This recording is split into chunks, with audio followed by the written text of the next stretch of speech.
അങ്ങനെ കേസ് കൊടുക്കട്ടെ. ജനാധിപത്യം ഇല്ലാത്തടത്ത് അതിനെതിരെ ആക്ഷേപമുള്ളവർക്ക് കേസ് കൊടുക്കാം, അവർ കൊടുക്കട്ടെ.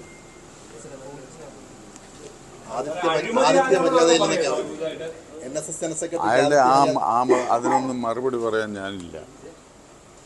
ജനാധിപത്യമില്ല എന്ന് നിങ്ങൾ പറഞ്ഞതുകൊണ്ട്, അയാൾ പറഞ്ഞുകൊണ്ട് ഞാൻ മറുപടി പറഞ്ഞ ആർക്കും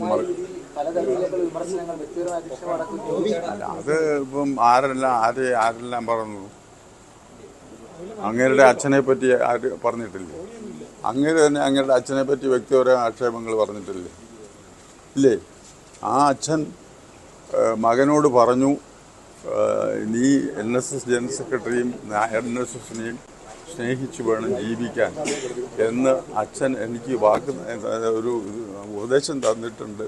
ഞാൻ അതനുസരിച്ച് ചെയ്യും എന്ന് പറഞ്ഞിട്ട് എത്ര ദിവസമായി? ഈ എളുപ്പം തന്നെ പറഞ്ഞല്ലേ.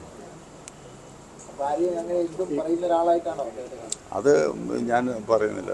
ഈ 43 പേർക്ക് ജോലി നൽകിയതൊക്കെ ഈ സ്വജാവകാശവാദമാണ്, കുടുംബത്തിൽ നിന്നുള്ള രീതി അത് ബന്ധുക്കളെന്നാണ് പറഞ്ഞത്. അതൊക്കെ ഞാൻ പറഞ്ഞിട്ട് അവർ ഇതിനെല്ലാത്തിനും സമാധാനമുണ്ട്. ഇപ്പോൾ കുറേ കൂട്ടർ NSSനെ ഇല്ലാതാക്കാൻ വേണ്ടി കേസുമായി നടക്കുന്നുണ്ട്. അത് കീഴ്ക്കോടതിയിലും ഹൈക്കോടതിയിലും സുപ്രീം കോടതിയിലും ഇല്ല. അവരുടെ ഒരു വാലായിട്ടാണ് ഇയാളിപ്പോൾ സംസാരിക്കുന്നത്. ചേർന്ന് അത് അതിൻ്റെ ഭാഗം സംഘടിച്ചിട്ടുണ്ടല്ലോ. അവരെല്ലാം ആണല്ലോ അവിടെ മീറ്റിങ്ങിന് പങ്കെടുത്തത്. പങ്കെടുക്കാൻ നോട്ടീസ് കണ്ടത്. എന്നെ ഞാൻ 64 വർഷമായി ഇതിനകത്ത് കയറിയിട്ട് ഒരുത്തം വിചാരിച്ചാലും എനിക്കെതിരെ ഗൂഢാലോചന വെക്കാൻ പറ്റിയ തെറ്റൊന്നും എൻ്റെ ഭാഗത്തുനിന്നും ഉണ്ടായിട്ടില്ല. ഞാൻ എത്ര പ്രാവശ്യമാണ് മറുപടി പറഞ്ഞിട്ട് ആർക്കും അവിടെ നിഷേധിച്ചിരിക്കുന്നത്? സുരേഷ് ഗോപി പുഷ്പാർച്ചന നടത്തില്ലേ? വൈസ് പ്രസിഡന്റ് പുഷ്പാർച്ചനയ്ക്ക് വന്നപ്പം വൈസ് പ്രസിഡന്റിനെ പുഷ്പാർച്ചന നടത്താണ് പട്ടിയെ കയറ്റി അവിടെ പരിശോധിക്കണം. ഞങ്ങൾ ഈശ്വര തുല്യം ആരാധിക്കുന്ന ഒരു ക്ഷേത്രമാണ്. അതിനകത്ത് പട്ടിയെ കയറിയിട്ട് ആരും അവിടെ അദ്ദേഹത്തെ ആദരിക്കേണ്ടെന്ന് പറഞ്ഞു. അത് ഞാൻ പറയേണ്ട എൻ്റെ കടമയാണ്.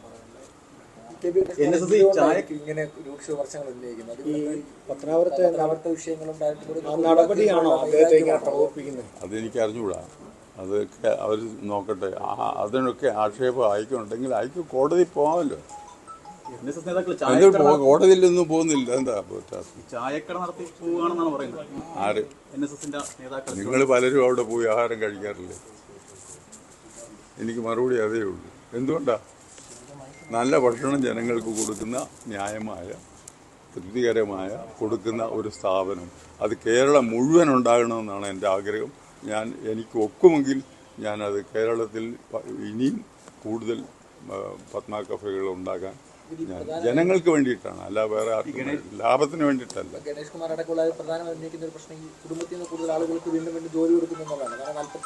അല്ല, അതിനൊക്കെ നിങ്ങൾ അന്വേഷിച്ച് കണ്ടുപിടിക്കൂ.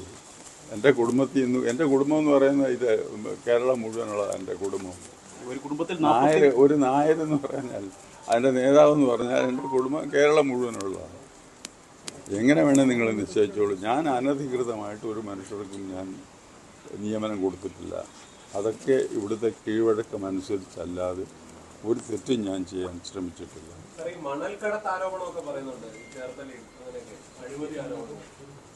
ആര്?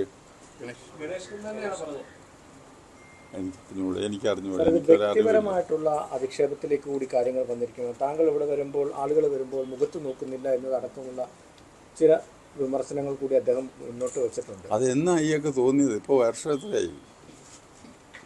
എല്ലാ സ്ഥാനങ്ങളും നഷ്ടപ്പെട്ട് കഴിഞ്ഞപ്പോഴല്ലേ ഇത് പറയുന്നുള്ളൂ, അല്ലേ? സ്ഥാനമാനങ്ങൾ പോയതുകൊണ്ട് പറയുന്നതാണെന്നാണോ? അല്ല, അത് നിങ്ങൾ തീരുമാനിച്ചോളൂ. അയക്കിപ്പോൾ എന്തെല്ലാം സ്ഥാനമുണ്ടെന്നും മാനമുണ്ടെന്നും ഒക്കെ നിങ്ങൾക്ക് തീരുമാനിക്കാവുന്ന കാര്യമുള്ളൂ. ഞാനായിട്ടത് പറയുന്നില്ല. ഈ സമദൂര നിലപാടിനെ ചോദ്യം ചെയ്താണ് തന്നെ അത് പുറത്താക്കാൻ കാരണമെന്നൊക്കെയാണ് പറയുന്നത്. അത് നല്ല നിലപാടാണ്. NSSനെ സംബന്ധിച്ചിടത്തോളം, ജനങ്ങളെ സംബന്ധിച്ചിടത്തോളം അത് നല്ലൊരു നിലപാടാണ്. അത് ഞങ്ങൾ തുടരുക തന്നെ. ചോദ്യം ചെയ്തിരുന്നു. എവിടെ ചോദ്യം ചെയ്തു? ഇതിനകത്തൊന്നും കയറി ആരും ചോദ്യം ചെയ്യാൻ വരത്തില്ല. ഡയറക്ടർ ബോഡി യോഗത്തിൽ ചോദ്യം ചെയ്തെന്നൊക്കെ പറയും. സാറിന് ചോദ്യം ചെയ്തതുകൊണ്ടാണ്. ഇവിടെ ഒന്നും ചോദിച്ചിട്ടില്ല. അവിടെ വെച്ച് അങ്ങനെ ഗണേഷ് കുമാറിന്റെ പല കാര്യങ്ങളിലും അനുകൂല നിലപാട് പുള്ളിയെ സംരക്ഷിച്ചിട്ടുണ്ട് മുമ്പ് പല തവണയും. അപ്പോൾ അദ്ദേഹം കാണിച്ച നന്ദിയാണ്. ഞാനതൊന്നും പറയുന്നില്ല. ഞാനതൊന്നും പറഞ്ഞില്ല. ഞാൻ അയക്ക് ദ്രോഹമൊന്നും ചെയ്തിട്ടില്ല. അയാൾ എനിക്കൊരു ഗുണവും ചെയ്തിട്ടില്ല. പോരെ, ഞാൻ ഒരു ദ്രോഹവും അയക്ക് ചെയ്തിട്ടില്ല. അയാൾ എനിക്കൊരു ഗുണവും ചെയ്തിട്ടില്ല. പിന്നെന്താ ഈ താലൂക്ക് യൂണിയൻ പിരിച്ചുവിടാനുള്ള കാരണം എന്താണ്? ശരിക്കും ഗണേഷ് കുമാർ അല്ല, അതൊക്കെ ഞാൻ നേരത്തെ പറഞ്ഞിട്ടുള്ള അതൊക്കെ നിയമപരമായിട്ടാണ് ചെയ്തിരിക്കുന്നത്. അങ്ങനെ തെറ്റാണെങ്കിൽ അയക്ക് കോടതി പോകാമല്ലോ. ജനാധിപത്യ വിരുദ്ധമായിട്ടാണ് ചെയ്തിട്ടുള്ളതെങ്കിൽ അയക്ക് കോടതി പോകാമല്ലോ. എന്തിനാ വെറുതെ ഇങ്ങനെ പറഞ്ഞു നടക്കുന്നത്? വൈകിട്ട് 7 മണിക്കാണ് യൂണിയൻ പിരിച്ചുവിടുന്നതിനെ കുറിച്ച് ആലോചിക്കുന്നത്. രാത്രിയിലാണെങ്കിലും പിരിച്ചുവിടും. അതിനെന്താ സംശയം? ഇവിടെ പിരിച്ചുവിടേണ്ടി വന്നാൽ നിയമപരമായി തന്നെ പിരിച്ചുവിടും.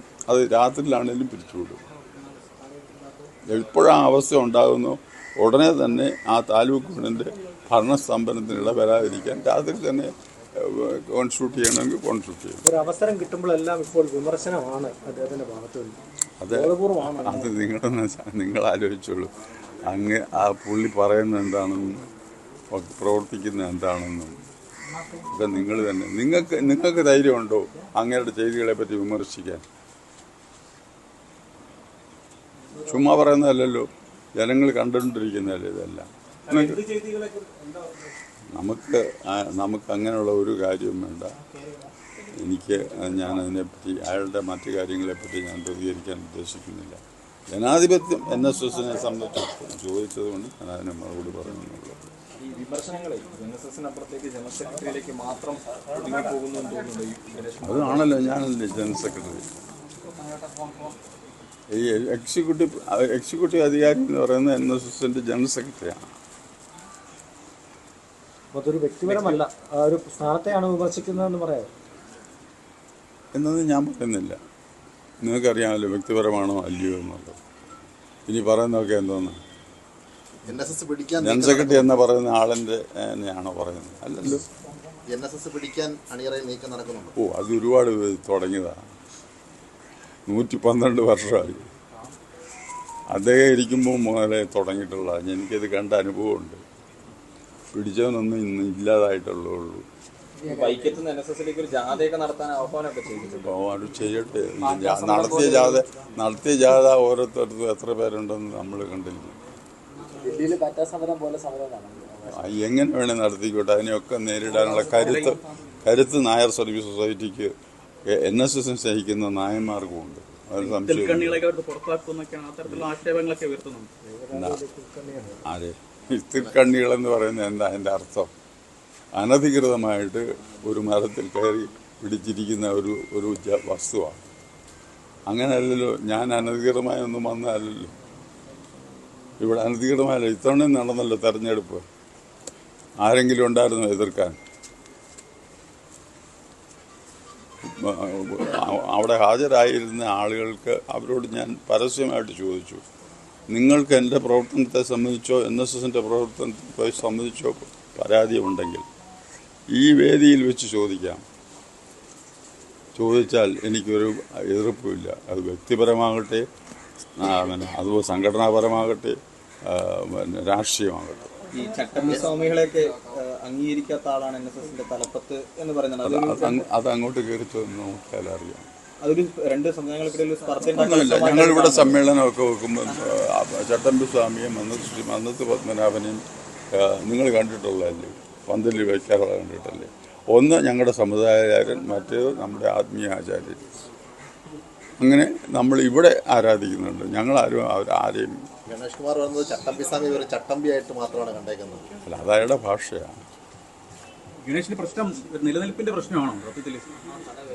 ഞാനതൊന്നും പറയുന്നില്ല. എല്ലാ അധികാരങ്ങളും പോയപ്പോൾ, അതായത് ഞാൻ എനിക്ക് അതിനെപ്പറ്റി ഒരു കമൻറ്റും ഇല്ല. ഞാൻ നിങ്ങൾ ചോദിച്ച മറ്റു ചില വിഷയങ്ങളെ സംബന്ധിച്ച് സൂചിപ്പിച്ചു, അറിയാൻ വേണ്ടി പറഞ്ഞു എന്നുള്ളൂ. അങ്ങേ പിതൃസ്ഥാനത്ത് കാണുന്നു എന്ന് നേരത്തെ പറഞ്ഞ ഗണേഷ് എന്തുകൊണ്ടായിരിക്കും ഇപ്പൊ ഇങ്ങനെ തുടർച്ചയായിട്ട് അങ്ങേ വിമർശിക്കുന്നത്? ഇപ്പൊ തോന്നിക്കാണും പിതൃവല്ലെന്ന്.